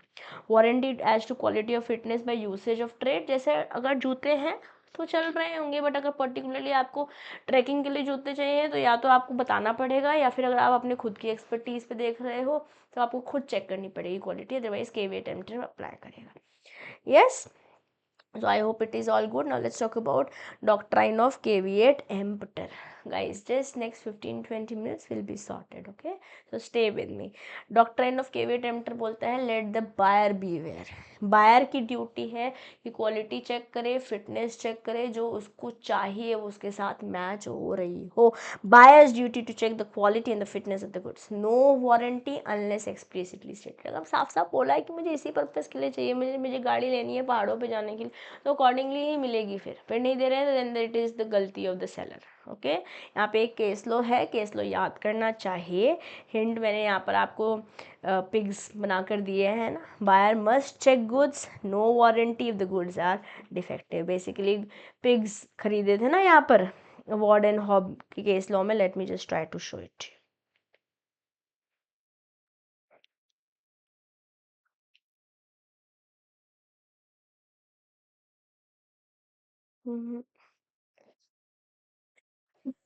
Sorry.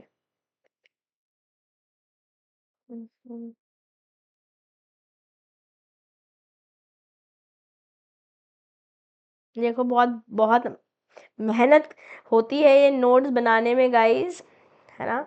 And I am sure ये मेहनत आप लोग को डेफिनेटली काम आएगी जब आप चैप्टर्स रिवाइज करेंगे। और ये सबसे इम्पॉर्टेंट टॉपिक है इस चैप्टर का, इन माय ओपिनियन। यहाँ से एग्जाम में क्वेश्चन आने वाला है इस अटेम्प्ट में, वेरी इंपॉर्टेंट। ओके, केविएट एम्पटर चल दे रहे हैं इसको गाइस। हमने ऐसे पढ़ा था, है ना, तेनालीराम का एग्जाम्पल लिया था हमने क्लास में। और ये जो केस लॉ है वार्डन हॉब का, यहाँ पे certain pigs were sold by an auction. Yes, कोई वारंटी नहीं दी गई थी by the seller in respect of any fault और any error of description. The buyer paid the price for healthy pigs but they were ill and all died but one, सिर्फ एक रह गया। ठीक है, they also infected some of the buyer's own pigs. Okay, it was held that there was no implied condition or warranty that the pigs were of good health. It was the seller's duty to satisfy himself regarding the health of the pigs. ये case था। ठीक है, यहाँ मैंने एक आपको के example भी दिया था, मैं अभी भी दे रही हूँ अगर आपने पहले नहीं सुना है तो। Sharon went to school by a second hand car. Aaron was the owner of the second hand car which clearly had a door broken, टूटा हुआ दिख रहा था। Sharon did not say anything, but after buying the car she complained against Aaron for selling her car with a broken handle और door. Iron यहाँ पे bound नहीं है कंपनसेट करने के लिए डैमेजेस के लिए, तो क्योंकि यहाँ पे मैंने पिग इसलिए बना दिया as an hint. Buyer must check, no warranty the goods are defective. Okay, but there are certain exceptions to the rule of caveat emptor, the principle of caveat emptor, that is express purpose.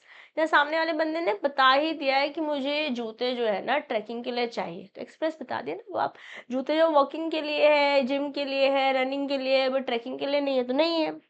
Description से जब आप cell कर रहे हो तो आप ये नहीं बोल सकते कि आपने खुद क्यों नहीं चेक किया। आपने बोला नया है इसलिए मैंने यहाँ पे भरोसा किया। डिस्क्रिप्शन आपने बोला था लिखा हुआ है वेज है, मैं अंदर से जाके चेक करूँ कि इसमें नॉन वेज डाल रखा है क्या आपने। यूसेज ऑफ ट्रेड, है ना।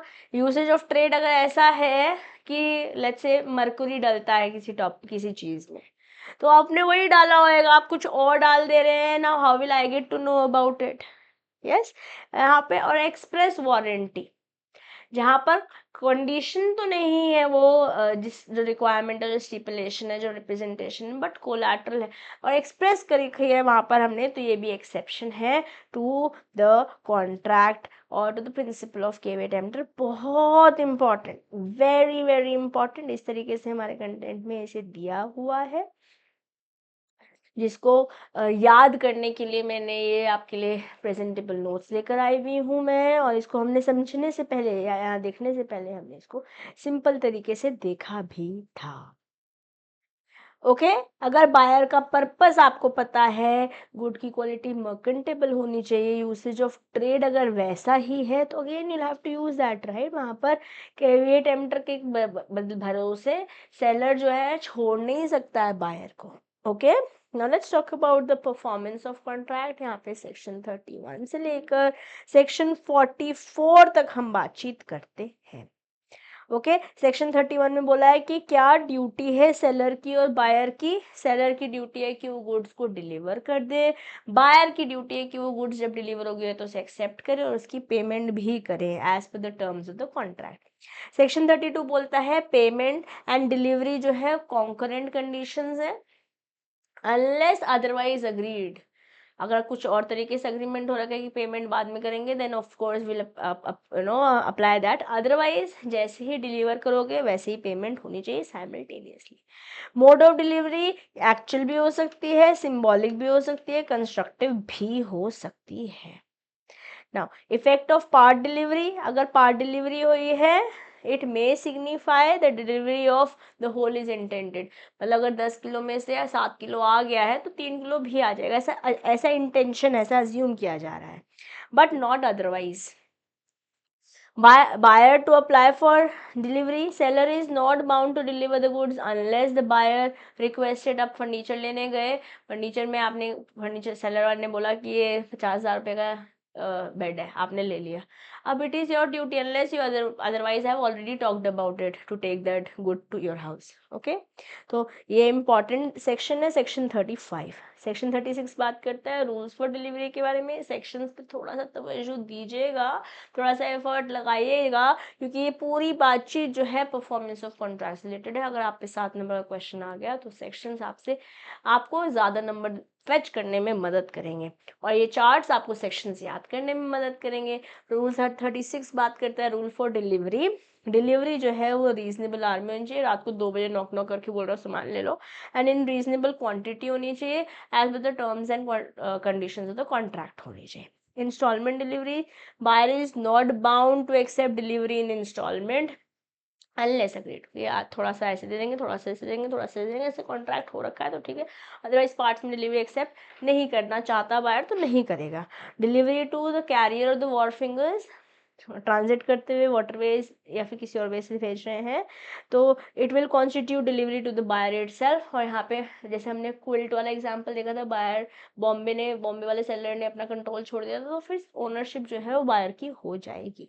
Delivery at a distant place, seller bear करता है risk of delivering goods to distant place unless otherwise so agreed upon. Again important है सेक्शन 40। Section 40 is important. अच्छा दिख नहीं रहा है तो मैं कलर कर देती हूँ चेंज हेयर।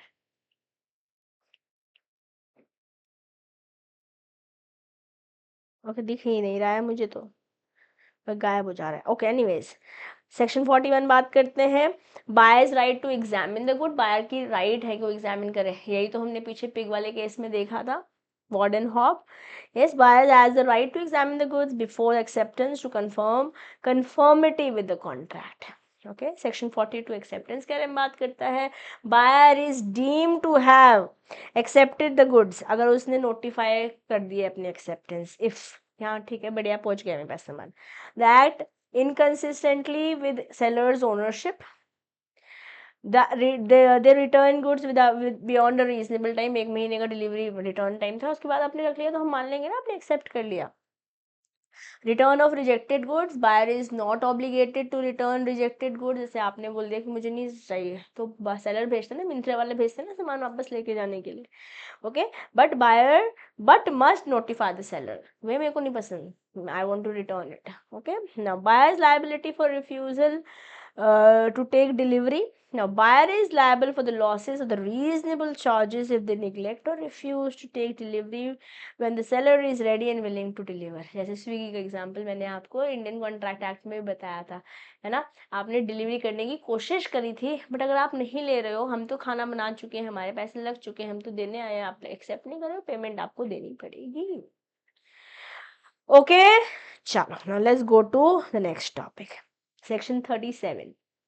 सेक्शन 37 बोलता है, अगर क्वांटिटी ऑफ गुड्स आपने गलत डिलीवर कर दी, ठीक है, कम कर दी, ज़्यादा कर दी, मिक्स कर दी, दो तरीके, या यूसेज और स्पेशल अग्रीमेंट के अकॉर्डिंग करी, तो इट विल बी एज, अगर कम करिए, ज़्यादा करिए, all of it is considered as wrong quantity delivered, right. Now, unpaid seller क्या है, ये again one of the most important topics है इस चैप्टर का. One of the most important topics. Unpaid seller कौन है, इसको या तो पूरे पैसे नहीं दिए या थोड़े पैसे नहीं दिए, या सिर्फ बिल्कुल ही पैसे नहीं दिए या आधे दिए आधे नहीं दिए, that person is an unpaid seller. Full price unpaid और टेंडर्ड कंडीशनल पेमेंट में भी चेक बाउंस हो गया, कुछ इस तरीके से पेमेंट नहीं गई जो सेलर के पास जानी चाहिए थी, वो अनपेड सेलर है. सेलर की डेफिनेशन हमको सेक्शन 45 सब सेक्शन 2 में बता रखी है. ऐसे हमने गुड की, प्राइस की, ये सब की डेफिनेशन सेक्शन 2 में देखी थी, बट सेलर की डेफिनेशन सेक्शन 45 सब सेक्शन 2 में दी हुई है. सेक्शन वाले पेज पे सेक्शन लिख लीजिए. क्या बोल रहे हैं, कौन है सेलर. सेलर में सेलर तो आ जाता है, उसका एजेंट भी हो सकता है जो सेलर के बिहाफ पे काम कर रहा है. राइट्स क्या अनपेड सेलर के, अगेंस्ट द गुड्स, लियन कर लेगा, सामान भेजेगा ही नहीं आपको, या रास्ते में होगा तो वापस मंगा लेगा. लॉस ऑफ लियन, अगर गुड्स डिलीवर हो गया तो आपके पास लियन नहीं है एज अ सेलर. बाहर के पास पोजेशन चला गया, अगेन आप लियन एक्सरसाइज नहीं कर पाओगे, या आपने lien as a seller waive कर दिया, अपनी हक रिलिंक्विश कर दिया, then you not have a right to lien against the good. Right of stoppage in transit, रास्ते में है सामान और आपको पता है पैसे नहीं आने वाला, ये बंदा दे नहीं रहा है, वापस मंगा सकते हो आप सामान. Stop the goods if the buyer is insolvent और and the goods are in transit. Okay. Right of resale, पैसे नहीं आने वाला है, unpaid seller has right against the goods, सामान को किसी और को बेच दो. पेरिशेबल है, गुड्स खराब हो जाएंगे, right reserved in the contract, और आफ्टर लियन और स्टॉपेज विद नोटिस कि मैं किसी और को बेच रहा हूँ, that's also allowed. Okay. Now rights to withhold delivery, अब डिलीवरी नहीं करोगे जब तक पेमेंट नहीं दोगे, सिमिलर टू द लियन और stoppage in transit. Okay. Now what are the right against unpaid seller against the buyer, price के लिए सू कर सकता है सेक्शन 55, डैमेज के लिए सू कर सकता है सेक्शन 56, रेपुटेशन कॉन्ट्रैक्ट को कैंसिल करने के लिए सू कर सकता है, और इंटरेस्ट के लिए भी सू कर सकता है section 61. 55, 56 and 61 are the sections. अब सेक्शंस यहाँ पर भी मैंने ये इसका स्क्रीनशॉट आप ले लीजिए अगर आपने नोट्स नहीं लिए. अगर आपने नोट्स ले लिए हैं तो nothing like it, I am sure these are might be helping you to remember the sections, the important topics, the case laws, the important pointers. अंदर की बात अगर हमें समझ आ रखी है तो हम अपनी लैंग्वेज में भी लिख सकते हैं, बट ये वर्ड्स आपको ऐसे ही लिखने होंगे, है ना. तो राइट ऑफ अनपेड सेलर क्या है, अगेंस्ट द गुड्स है, अगेंस्ट द बायर है. अगेंस्ट द बायर तो बहुत सिंपल से है, इसको याद कर लेंगे अपन. डैमेजेस के लिए सू कर सकते हैं, प्राइस के लिए सू कर सकते हैं, 55 प्राइस है, डैमेजेस 56 है. फिर आप इंटरेस्ट के लिए कर सकते हो, सेक्शन 61 है, रेपुटेट भी कर सकते हैं. ये तो अगेंस्ट बायर हो गई. अगेंस्ट द गुड्स क्या है, लियन कर सकते हो, और लियन कब लूज कर देते हो उसके बारे में लिखना पड़ेगा. स्टॉपेज कर सकते हो, रीसेल कर सकते हो, और विदहोल्ड भी कर सकते हो डिलीवरी, कुछ लियन जैसे ही बोल सकते हैं, स्टॉप एंड ट्रांजिट जैसे ही बोल सकते हैं. ठीक है, ये बहुत इंपॉर्टेंट है. कोशिश कीजिए सेक्शंस मैक्सिमम याद हो पाए, नहीं हो पाते तो टॉपिक्स तो 100% याद करने ही पड़ेंगे. इनको ऐसे ही लिख के आएंगे तभी नंबर आपको मिलने वाले हैं. ओके बेटे, बस बस आज का सेशन अपनी आखिरी सांस से गिन रहा है. ओके. Buyers remedies against the seller for the breach of contract. Buyer की क्या रेमेडी है against the seller for the breach of the contract. Okay. Seller की तो हाँ, अनपेड सेलर था तो उसकी राइट्स ही ऐसे ही भैया, सेलर बायर की भी राइट्स होंगी ना. अगर डिलीवरी नहीं करी तो यहाँ पर राइट है बायर की अंडर सेक्शन 57, 55, 56 देख लिया था, फिर 61 पूछे थे, 57 देखेंगे, 58 देखेंगे. ओके. ठीक है, चलो आओ देखें. Damage for delivery, non delivery क्या, सेक्शन 57 क्या बोल रहा है, seller refuses to deliver the goods, if the seller refuses to deliver the goods then the buyer can sue for the damages and also recover, जो पैसे दे चुका है वो पैसे वापस लेगा भाई साहब, ठीक है। देन सूट फॉर प्राइस, पैसे जो दे दिए वापस लेंगे ना। स्पेसिफिक परफॉर्मेंस लेने के लिए बोल सकते हैं भाई देखो मेरे तो घर में शादी आ गई है, आप अगर मेरे को सामान नहीं दोगे तो मैं किसी और के पास जाऊंगी, वो तो नहीं देगा ना, आपको करना ही पड़ेगा। अलाउड फॉर स्पेसिफिक और certain goods only, okay. Breach of warranty के लिए सू कर सकता है, ये राइट है बायर के पास। रेपुटेशन हो सकता है, ड्यू डेट से पहले, किसी तो काम होने ही नहीं वाला, ड्यू डेट से पहले ही रेपुटेट करा सकते हैं, ओके। Repudiation by the seller, buyer के ऑप्शन पे। Treat contract as rescinded, contract को कैंसिल कर देंगे और सूट कर देंगे डैमेज के लिए।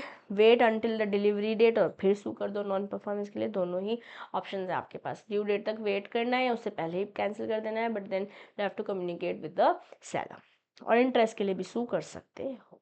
These are the remedies available against the seller for the breach of the contract.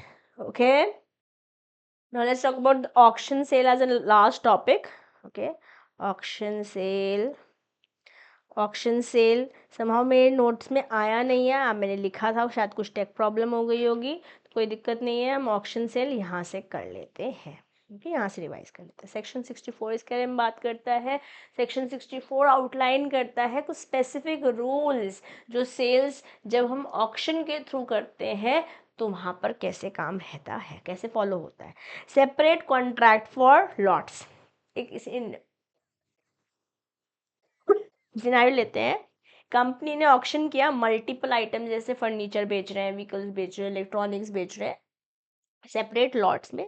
तो bidder will win the furniture lot but withdraws from bidding of vehicle lot. There could be possibility कि नहीं मुझे तो खाली furniture चाहिए, vehicle नहीं चाहिए, तो जिस लॉट के लिए कर रहे हैं उस लॉट के लिए किया जा सकता है, सेपरेबल है अगर, तो सेपरेट कॉन्ट्रैक्ट फॉर लॉट्स बनते हैं। Completion of sale, an antique for example, an antique was is auction and a bidder places the highest bid. The auctioneer announces the sale with the fall of hammer. With the fall of hammer, यहाँ से MCQ पूछ रखा है आपके study mat में यहाँ से question आया हुआ है। फॉल ऑफ हैमर हुआ, बन गया, yes. Separate contract for lots बनेगा। कंप्लीशन ऑफ सेल कैसे होगी, जैसे एज पर द कस्टम होगा, ऑक्शनियर जब एक डिक्लेयर कर देगा कि भैया ऑक्शन हो गई 1001, 1002, 1003, बस हो गया सेल, ठीक है। The sale is completed only when the hammer falls, any bid retractions before the point is valid. उससे पहले अगर किसी ने 1005 बोल दिया तो यस उसके पे बोली लगने लगेगी। And then right to bid by the seller, a seller reserves the right to bid during an auction and declare this beforehand. Minimum इतना, इतने पे मैं सेलर अपने पास अपनी राइट रख सकता है, अपना ही कोई बंदा बिठा सकता है, बट देन डिक्लेयर करना पड़ेगा। The seller's assistant places bids to maintain minimum price, like I told you. This is permissible since the right was disclosed. However, if the right wasn't stated, such bids would be fraud करना चाह रहे हो, अपने बंदे बिठा के तुम cell को बढ़ाते जा रहे हो, अपने प्राइस को बढ़ाते जा रहे हो, दैट्स नॉट अलाउड। तो ये इंपॉर्टेंट बात है, एक्सप्लेनेशन आपके लिए इंपॉर्टेंट है। रिजर्व्ड और सेटअप प्राइस, जैसे मान लेते हैं एक लग्जरी वॉच है, उसे ऑक्शन का रखा है 50,000 के लिए, बिडिंग जो है वो 40,000 से शुरू हो रही है बट खत्म हो गई 48,000 पे, सेल कंप्लीट ही नहीं, मतलब ये इससे नीचे नहीं करेंगे हम सेल, क्योंकि रिजर्व प्राइस ही मीट नहीं हुआ है, दैट्स अलाउड। रिजर्व और सेटअप प्राइस इट्स अलाउड, ये इंपॉर्टेंट पॉइंटर है, okay। Now pretended bidding by seller, if the seller employs sham bidding to artificially raise the price, तो अवॉइडेबल है ना। मान लेते हैं एक सेलर ने अपने फ्रेंड को बोला कि फेक प्राइस इन्फ्लेट करते जाओ करते जाओ करते जाओ एक पेंटिंग, और बायर को पहले पता चल गया कि भाई ये तो गड़बड़ चल रही है, तो वॉइड करा सकता है, सेल तो हो गई ना, बट वॉइड करा सकता है, it is voidable, okay. Now effect of the tax on the contract of sale, मान लेते हैं सेल गाड़ी सेल हुई 10 लाख की under contract, before delivery a new luxury tax is imposed for let's say 10%, seller ने इस 1 लाख का 10% 10,000 पे ऐड कर दिया, इन्फॉर्म भी कर दिया, now the buyer will be liable for this additional amount. और हो सकता है ऐसे ऐसे केस बेस्ड क्वेश्चन पूछ लीजिए। हमेशा मैंने आपको हमेशा कोशिश करी है सिनेरियोज में पढ़ाने की कि आपके पास डायरेक्ट क्वेश्चन आए तो हम लिख ही पाए, बट अगर सिनेरियो बेस्ड क्वेश्चन आए हम तभी भी इसको अच्छे से अपने कंटेंट को लिख कर आ पाए। Yeah, and with this the chapter is done. खत्म हो गए chapter, it is all done. Question हमने हर एक क्वेश्चन, एक एक क्वेश्चन जो हमारे कंटेंट का है वो हमने क्लास में पढ़ा है। Yes, we have spoken about everything, all of it. Yes मेरे बेटे, तो ऐसे क्वेश्चंस आए हुए हैं, क्वेश्चन बैंक आप लोग के पास है। If you are an enrolled student, if you are not an enrolled student and you want to have hands on question bank, let me know in the comment box, I will try to bring something for you. बाकी scanner तो है ही आपके पास with a short notice that we have. अब exam बहुत कम समय रह गया है, ज़्यादा नए नए resources except for revision purposes आपको नहीं लेने चाहिए। रिविजन के लिए अगर आप कुछ लेना चाहते हैं तो वो जैसे हैंड रिटन नोट्स और समरी नोट्स हैं वो आप ले सकते हैं।